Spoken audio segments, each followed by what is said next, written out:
Hello everyone, good morning, जय जगन्नाथ। आशा करছি ଆପଣ ମାନେ ସମସ୍ତେ ଭଲ ଥିବେ ଆଉ ସୁସ୍ଥ ଥିବେ। ତ ଚାଲନ୍ତୁ ଆଜିର ମିନି ବ୍ଲଗ ଷ୍ଟାର୍ଟ କରିଦେଉଛି ମର୍ଣ୍ଣିଂରୁ। ମୋ ପୁଅ ନୀତି ସେଠି ଲିଚୁ ଖାଉଛି, ତା ବାବା ଲିଚୁ ଆଣିଥିଲେ। ଆଜି ଏ ବର୍ଷ ଫାଷ୍ଟ ଲିଚୁ ଆସିଛି, ତ ଲିଚୁ ବର୍ତ୍ତମାନ ଖାଉଛି। ଆଉ ଏଠି ବରା ଘୁଗୁନି ଖାଉଛି। ଆଉ ତାର ମୁଁ ଭିଡ଼ିଓ ବନାଉଛି ବୋଲି ଦେଖନ୍ତୁ ମୁହଁରେ କି ଆକ୍ସନ୍ କରୁଛି। ତ ଏଠି ସାରିଲା ପରେ କିଛି ମୁଗ ମୁଁ ଭିଜେଇଥିଲି, ତ ମୁଗ ଗଜା ଟିକେ ମର୍ଣ୍ଣିଂରୁ ସମସ୍ତେ ଖାଆନ୍ତି, ତ ତାକୁ ଭିଜେଇକି ଧୋଇକି ଛାଣିବି।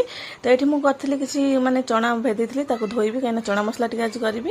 ତ ଏଠି ପ୍ରେସରରେ ଅଲରେଡ଼ି ମୁଁ ଚଣା ଆଳୁ ବସେଇଦେଲି, ଆଉ ତାର ମସଲା ସବୁ ଯୋଗାଡ଼ି ଦେଇଛି। ପିଆଜ, ଅଦା, ରସୁଣ, କାଜୁ, ଶୁଖିଲା ଲଙ୍କା, ଜିରା, ତାକୁ ଗୋଟେ ଭଲସେ ମସଲା ତିଆରି କରିବି। ତ ଏଠି ଦି ପୁଅଙ୍କୁ ମୋର ଏଠି ପାଠ ପଢ଼ାଉଥିଲି। ଦେଖନ୍ତୁ ନୀତିଶ କେମିତି ଲାଜ କରୁଛି। ତା ସ୍ଲେଟ୍ କହିଲା ଧରିକି ପଢ଼ିବନି, ତ ବହି ପଢ଼ିବ, ତେଣୁକରି ବହି ଆଗେ ପଢ଼ିଲା। ତ ଏଠି ପଢ଼ିଲା ପରେ ଛାତକୁ ପଳେଇ ଆସିଲି। ଝିପଝିପ ବର୍ଷା ବି ପଡ଼ୁଥିଲା, ବହୁତ ସୁନ୍ଦର ଲାଗୁଥିଲା। ସେଠି କିଛି ସମୟ ବିତେଇଲା ପରେ ପଳେଇ ଆସିଲି ତଳକୁ। ତ ଏଠି ପିଲାମାନଙ୍କ ପାଇଁ ବିରି ଚକୁଳି ଦେଇଥିଲି, ତାକୁ ଟିକେ ପିଠା ବନେଇଲି, କାହିଁକିନା ଘରେ ସମସ୍ତେ ପିଠା ଖାଆନ୍ତି। ଆଉ ପିଲାମାନେ ବି ବହୁତ ପସନ୍ଦ କରନ୍ତି ବିରି ଚକୁଳି, ତାଙ୍କ ପାଇଁ ଟିକେ ପିଠା ବନେଇଲି। ଆଶା କରୁଛି ମୋ ମିନି ବ୍ଲଗ ଭଲ ଲାଗିଥିବ। ସବସ୍କ୍ରାଇବ୍ କରିଦେବେ। ରହୁଛି।